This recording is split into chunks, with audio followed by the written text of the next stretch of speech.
Women like you don't last, Janet sneered, her icy words cutting through me like a knife. My heart raced as I squared my shoulders, determined to prove her wrong and show her what I was truly capable of. Hi everyone. My name is Clara Hayes. I'm 26 years old and I live in a bustling city where dreams come true. I've recently traveled an incredible journey from being a nervous girl starting her first job to becoming the vice president of a marketing agency. Along the way, I've faced challenges, made friends, and learned a lot about standing up for what I believe in. I can't wait to share my story with you. I could hardly believe it. After months of waiting, I finally had the job offer in my hands. It was my dream job at the big marketing agency in the city. I felt like the luckiest girl in the world. Clara. You look like you're floating, Mike said as he walked into the cafe. His bright smile made my heart race faster. I am. Look what I got. I held out the offer letter, my hands shaking with excitement. Wow. This is awesome. Mike's eyes lit up. You totally deserve this. I can't wait to start, I said, bouncing in my seat.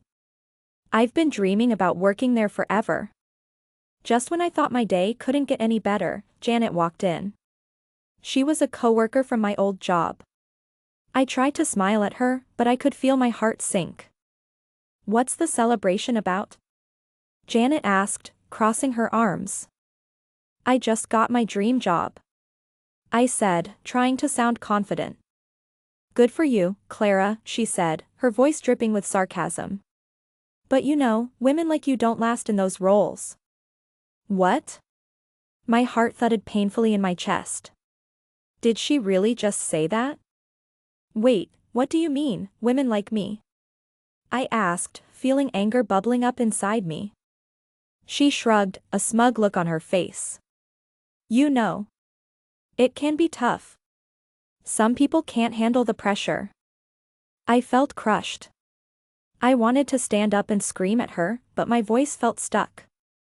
I can handle it, I said, trying to sound strong, but my voice shook. Sure you can. She rolled her eyes. Let's see how long you last. I looked at Mike, who was glaring at Janet. That's unfair, he said, his fists clenched. Clara is talented. She'll do great. Talent isn't everything, Janet sneered. She turned on her heel and walked away, leaving me feeling small. Forget her, Clara, Mike said softly. She's just jealous because she's stuck in that dead-end job. I don't care what she thinks, I lied. Deep inside, her words echoed, leaving a heavy weight in my chest. I want to prove her wrong. You will, Mike said firmly. I believe in you. You just have to show everyone what you're capable of. I nodded, but fear gnawed at me. What if I failed? What if Janet was right? I'll work hard, I promise myself. I'll show her I can make it. Let's celebrate, Mike said, trying to lighten the mood. How about ice cream? Sure, I said, forcing a smile. The thought of ice cream made me feel a little better. But deep down, Janet's words lingered like a shadow. Would I really be able to make it? Would I last? I had to try. I had to prove her wrong. For myself. And for all the girls who thought they couldn't. My dream was worth fighting for. My first day at the agency arrived. I felt a mix of excitement and nerves swirling in my stomach. As I stepped into the bright, bustling office, I couldn't help but think about how far I'd come. Look at this place. It's amazing, I said to myself, taking in the tall glass windows and the vibrant artwork on the walls. Just breathe, Clara, I whispered, trying to calm my racing heart. It was showtime. A cheerful woman named Laura greeted me at the front desk. Welcome, Clara. We're so happy to have you here. Thanks, Laura, I said, attempting to sound confident. As I walked to my new workspace, something caught my eye. It was Janet, sitting in the HR department. She looked up and met my gaze. I felt a chill run down my spine. Why was she staring so hard? Just ignore her, I muttered to myself. You're here to shine. But no matter how hard I tried, Janet's watchful eyes followed me throughout the day.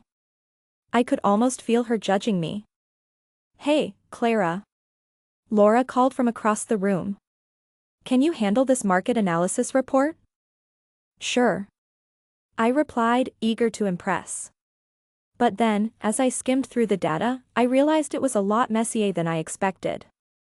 Ugh, this is complicated, I sighed, tapping my pencil nervously. I wanted to ask for help, but what if that made me look weak? Hours passed, and tasks piled up. I noticed I was getting extra assignments compared to the others. While everyone else seemed to receive straightforward jobs, mine felt like climbing a mountain. Clara, can you take care of this presentation too? My manager, Ben, asked, handing me a stack of papers. Okay, I said, my voice trembling. Was this a test? As I sat at my desk, my anxiety grew.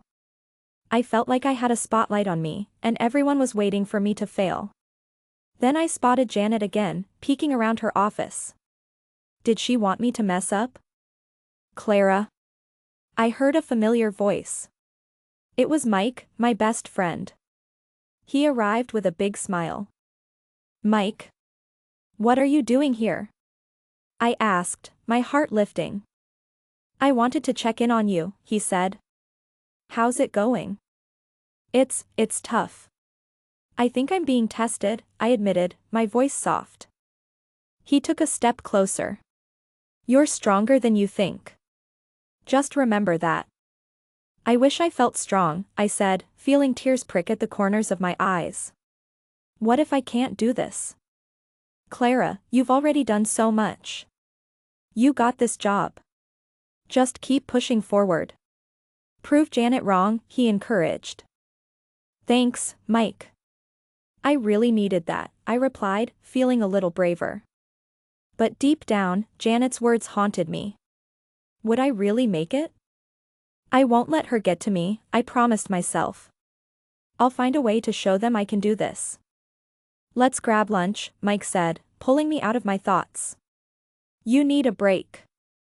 Okay. I smiled, trying to shake off the heavy feelings. As we walked together, I took a deep breath. I was ready to face whatever challenge came next. No matter how hard it was, I wouldn't let Janet win. I was here to prove everyone wrong, starting with myself. I was determined. I planned to prove myself. Every night, I stayed late at the office to work on my tasks. I wanted to show everyone that I belonged here. Clara, you've really stepped up, Ben said one afternoon. His words made me feel like I was soaring. Great job on the market analysis report. Thank you. I beamed, my heart racing with pride. But just when I thought things were looking up, I still felt Janet lurking around. I caught her whispering behind her desk, her eyes flickering my way. She's still so inexperienced, I heard her say to another coworker. I worry she won't last long. I felt my heart drop. Was she really spreading doubts about me? Why is she doing this? I whispered to myself, anger bubbling up inside me. How could she be so rude? Determined not to let her words get to me, I focused on my work. I began learning about all the company operations. I spent my lunch break studying HR practices, often with my laptop in front of me. Clara, you're working really hard, Laura said one day as she walked past my desk. Keep it up. Thanks. I'm trying to learn everything, I replied, feeling a little more confident. As the weeks went by, I noticed I was gaining recognition from my superiors. I received compliments from my team during meetings, which made me feel incredible. Great presentation, Clara. Mike said, grinning at me after a meeting. Thanks. I really appreciate it, I smiled back, my heart feeling lighter. But in corner of my mind, Janet's whispers haunted me. She's not cut out for this, I imagined her saying, and it made my stomach churn. One afternoon, I overheard Janet again, chatting with a few coworkers. Honestly, I'd be surprised if she handles the next project without messing it up, she said, her tone dripping with disdain. You think so? A colleague replied. Absolutely. She's trying hard, but it won't be enough, Janet shot back. I pressed my back against the wall, feeling fired up. How dare she? My fists clenched at my sides. Just wait and see, I thought, my heart racing with determination. I'll show you, Janet. I decided right then that I'd learn everything about this job. I needed to be prepared for whatever challenges came my way. Clara. Mike approached me later that day. You seem a bit off. Everything okay? Not really. I heard Janet today. She's making it clear she thinks I'll fail, I confessed, my voice shaky. Don't listen to her. You know your stuff now. You're doing great. Mike encouraged me, putting a reassuring hand on my shoulder. Thanks, Mike. I just can't shake off the feeling that she's trying to sabotage me, I admitted, my heart heavy. You're smarter and stronger than you think, Mike replied with a warm smile. Keep pushing forward. Don't let her stop you. As we talked, I felt a renewed sense of purpose swell inside me. I had to stay focused. I would learn everything I could, and I would prove Janet wrong. I won't let her get to me, I whispered to myself. I'll show them all. With determination fueling my soul, I dove back into my work, ready to learn and grow. This was only the beginning of my journey, and I was more than ready for the challenge. 3 years had passed since I started at the agency, and I was feeling more confident than ever. I had worked hard, formed friendships in other departments, and built a reputation for being reliable and innovative. Clara, your ideas have really made a difference, said Sarah from the design team one day. I love how you connect marketing and design. That means a lot, Sarah. I replied, a big smile lighting up my face. Working together makes us all stronger. I spent time with people from different teams, understanding their work and finding ways to help each other.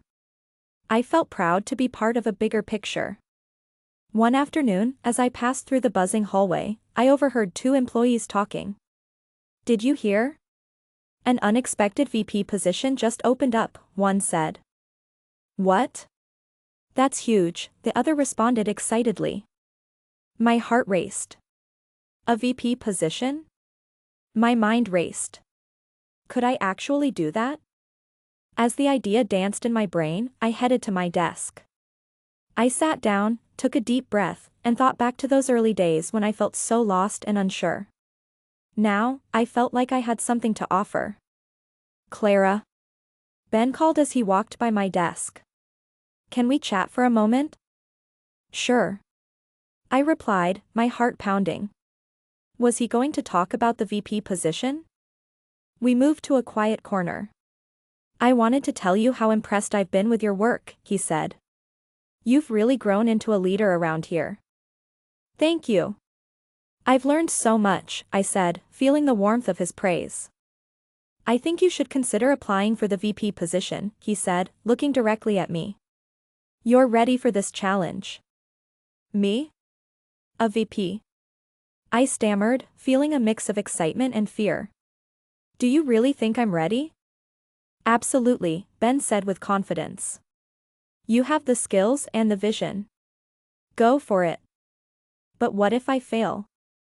What if Janet's right? I confessed, anxiety creeping into my voice. Forget Janet. Focus on yourself.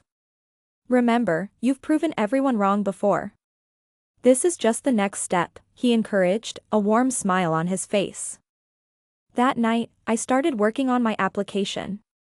I poured my heart into it, writing about my experiences, my ideas, and my dreams for the company. Each word felt like a step closer to my goal. Clara, you're going to nail this. Mike said when I showed him my draft. You are truly meant for this. Thanks, Mike, I said, feeling butterflies in my stomach. But what if they choose someone else? Then you keep going. You've fought through so much already. This is just another challenge, he said firmly. I took his advice to heart.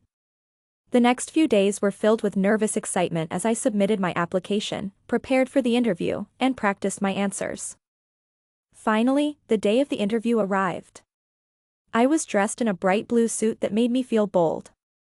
I looked in the mirror and told myself, "You can do this, Clara. You've got this." As I sat in the waiting room, I felt the pressure of my dreams pressing against me. My heart pounded in my chest, but beneath the nerves was a spark of determination. "I'm ready," I whispered to myself. "No matter what happens, I'm going to give it everything I have." With newfound strength, I stepped forward, ready to face whatever came next. This was my moment, and I wasn't going to let it slip away.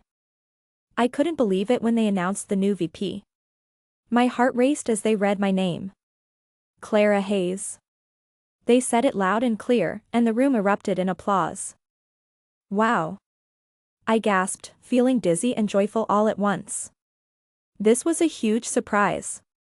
I had worked so hard for this. "Congratulations." Mike cheered, beaming from the back of the room. I couldn't help but smile at him as everyone surrounded me. "Clara. You did it." Kelly from accounting exclaimed, giving me a hug. "You deserve it, Clara," Laura said, joining in the celebration. I felt like I was floating. But then, there was Janet. She stood off to the side, arms crossed, her lips pressed into a tight line. I caught her eye, and for a moment, time stood still. "Congratulations." "I suppose," she said, trying to sound cheerful but not masking her disappointment. "Thanks, Janet," I said, forcing a smile. I felt a wave of satisfaction. It felt good to know that I had made it. As the cheers quieted down and the celebrations continued, I needed to get to work. My first task was to review the HR department practices. I had heard whispers about some problems, and now it was up to me to uncover the truth. "Hey, Clara.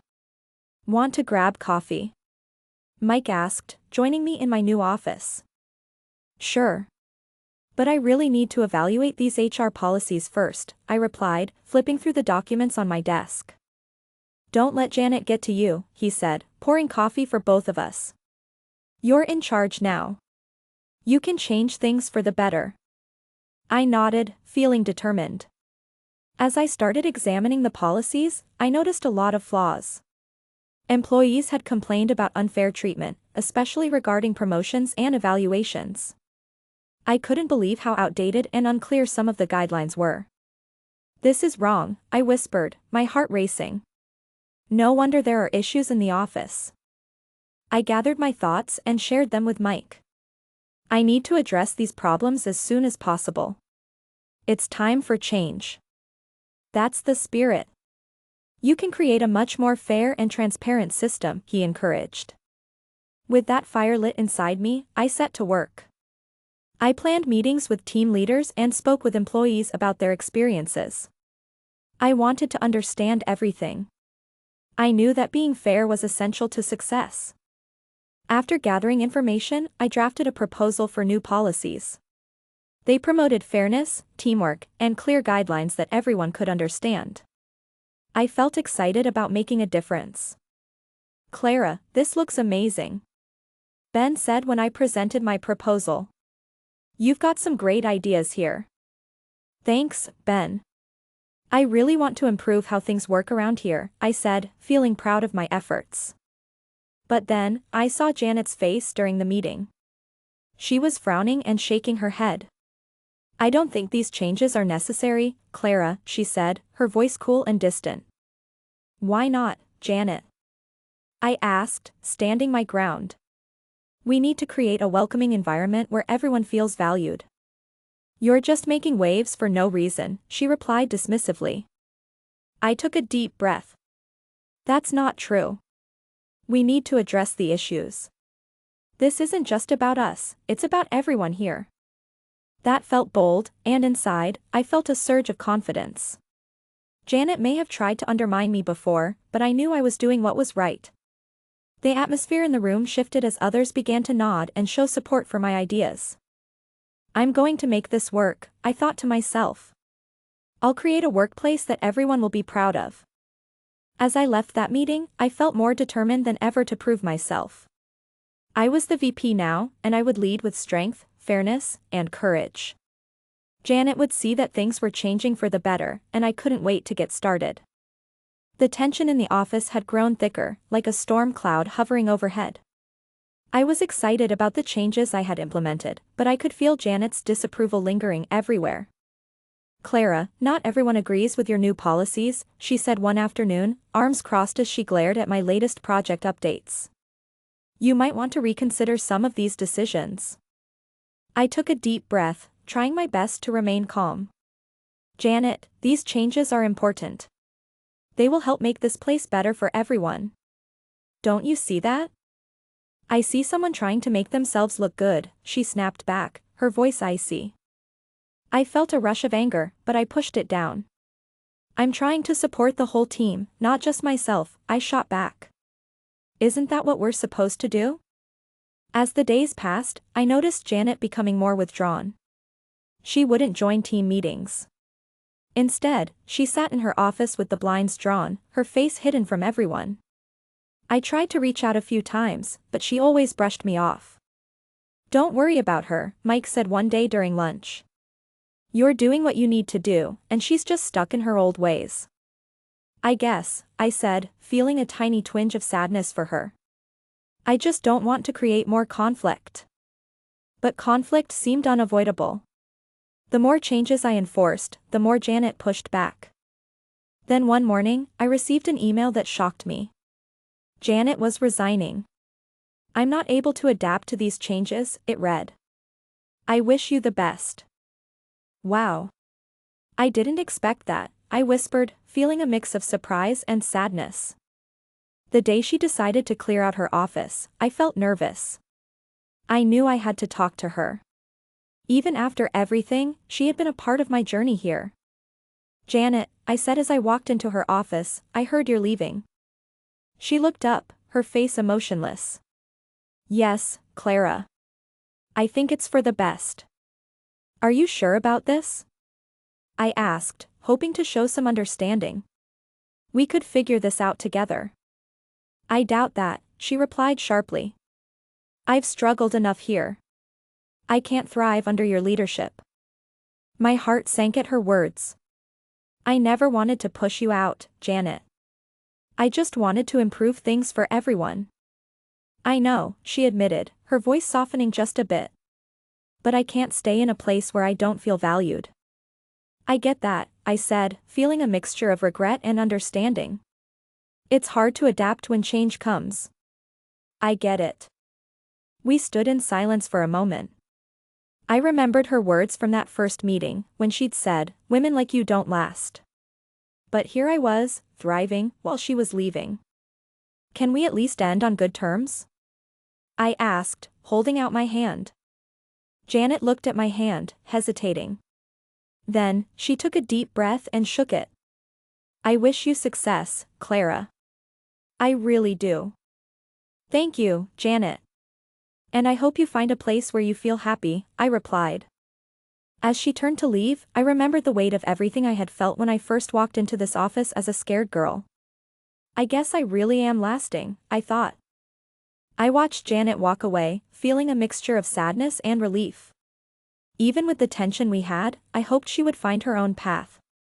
With a deep breath, I turned back to my desk, ready to face whatever came next. I didn't just want to lead, I wanted to inspire. The tension in the office had grown thicker, like a storm cloud hovering overhead. I was excited about the changes I had implemented, but I could feel Janet's disapproval lingering everywhere. "Clara, not everyone agrees with your new policies," she said one afternoon, arms crossed as she glared at my latest project updates. "You might want to reconsider some of these decisions." I took a deep breath, trying my best to remain calm. "Janet, these changes are important. They will help make this place better for everyone. Don't you see that?" "I see someone trying to make themselves look good," she snapped back, her voice icy. I felt a rush of anger, but I pushed it down. "I'm trying to support the whole team, not just myself," I shot back. "Isn't that what we're supposed to do?" As the days passed, I noticed Janet becoming more withdrawn. She wouldn't join team meetings. Instead, she sat in her office with the blinds drawn, her face hidden from everyone. I tried to reach out a few times, but she always brushed me off. "Don't worry about her," Mike said one day during lunch. "You're doing what you need to do, and she's just stuck in her old ways." "I guess," I said, feeling a tiny twinge of sadness for her. "I just don't want to create more conflict." But conflict seemed unavoidable. The more changes I enforced, the more Janet pushed back. Then one morning, I received an email that shocked me. Janet was resigning. "I'm not able to adapt to these changes," it read. "I wish you the best." Wow. I didn't expect that, I whispered, feeling a mix of surprise and sadness. The day she decided to clear out her office, I felt nervous. I knew I had to talk to her. Even after everything, she had been a part of my journey here. "Janet," I said as I walked into her office, "I heard you're leaving." She looked up, her face emotionless. "Yes, Clara. I think it's for the best." "Are you sure about this?" I asked, hoping to show some understanding. "We could figure this out together." "I doubt that," she replied sharply. "I've struggled enough here.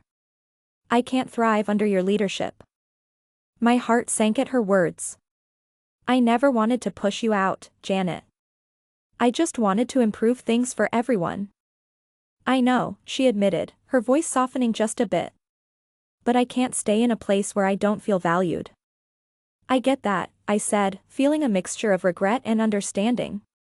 "It's hard to adapt when change comes." "I get it." We stood in silence for a moment. I remembered her words from that first meeting, when she'd said, "Women like you don't last." But here I was, thriving, while she was leaving. "Can we at least end on good terms?" I asked, holding out my hand. Janet looked at my hand, hesitating. Then, she took a deep breath and shook it. "I wish you success, Clara. I really do." "Thank you, Janet. And I hope you find a place where you feel happy," I replied. As she turned to leave, I remembered the weight of everything I had felt when I first walked into this office as a scared girl. "I guess I really am lasting," I thought. I watched Janet walk away, feeling a mixture of sadness and relief. Even with the tension we had, I hoped she would find her own path. With a deep breath, I turned back to my desk, ready to face whatever came next. I didn't just want to lead, I wanted to inspire. So, what do you think? Have you ever faced someone who doubted your abilities? How did you prove them wrong? I'd love to hear your stories in the comments below. Share your experiences, and let's inspire each other to keep pushing forward.